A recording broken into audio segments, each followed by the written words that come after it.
Hey there, I'm Igor and you are watching Epic Vacations.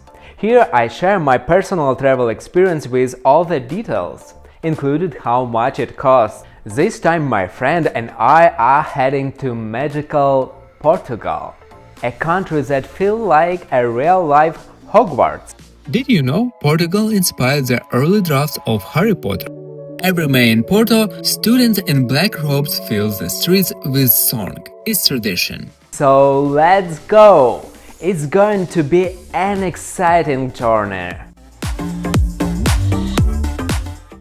Porto is the birthplace of the Portuguese language and the legendary Porto wine. It's the second largest city in Portugal and one of the oldest in Europe. Its weathered facades and classic tile rooftops add to the charm and romance.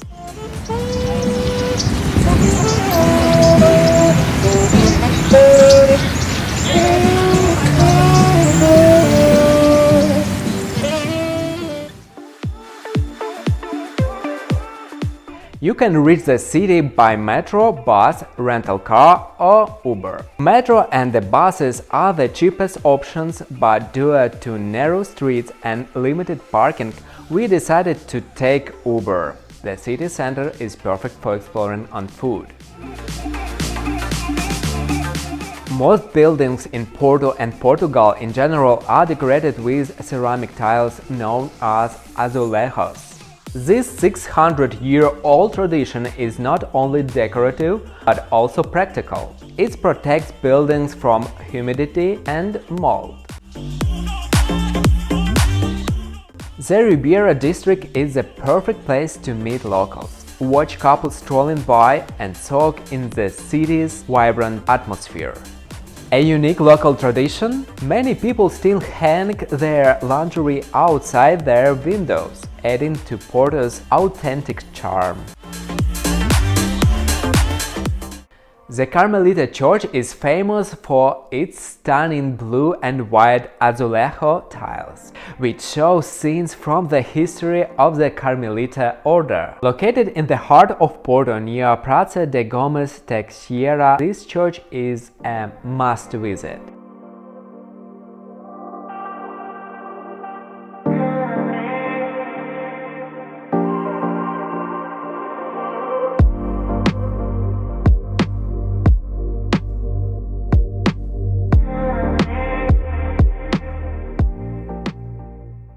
One of the most magical places in Porto is Livraria Laio, a historical bookstore that opened in 1906. Many believe its ornate wooden staircases and Gothic decor help inspire the magical world of Harry Potter. To visit, you need to purchase a ticket, which can later be used as a discount for books. I grabbed a copy of Fernando Pessoa's The Book of Disquiet. Originally built as a Catholic church, the Clérigos Tower stands 75 meters tall and was also used as a lighthouse. It can be seen from almost anywhere in the city, so if you ever get lost, just look for the tower. One of Portugal's most iconic bridges, Dom Luís I, is a 375-meter-long iron structure weighing over 3,000 tons. It was designed by Gustave Eiffel, the architect behind the Eiffel Tower. The bridge has two levels. Trains run on the upper deck, while cars drive below. Built in 1891, this funicular railway connects the upper part of Porto to the lower Ribeira district. It's an easy way to navigate Porto's steep hills and offers some of the best panoramic views in the city.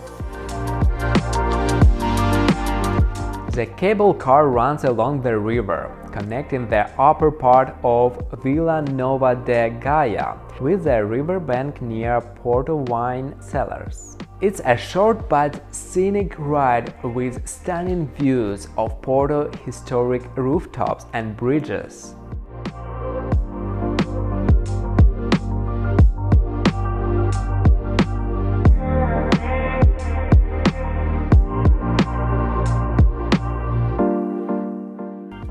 About an hour from Porto, the charming town of Aveiro is often called the Portuguese Venice. The town is known for Art Nouveau architecture, charming streets, and traditional bridges.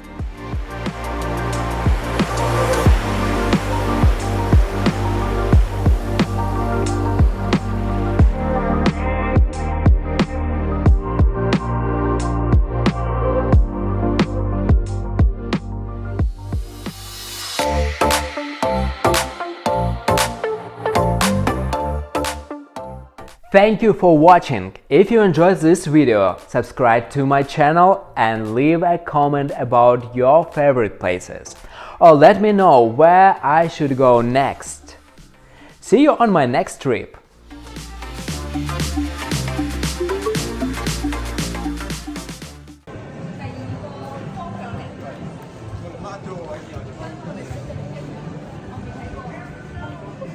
Bye.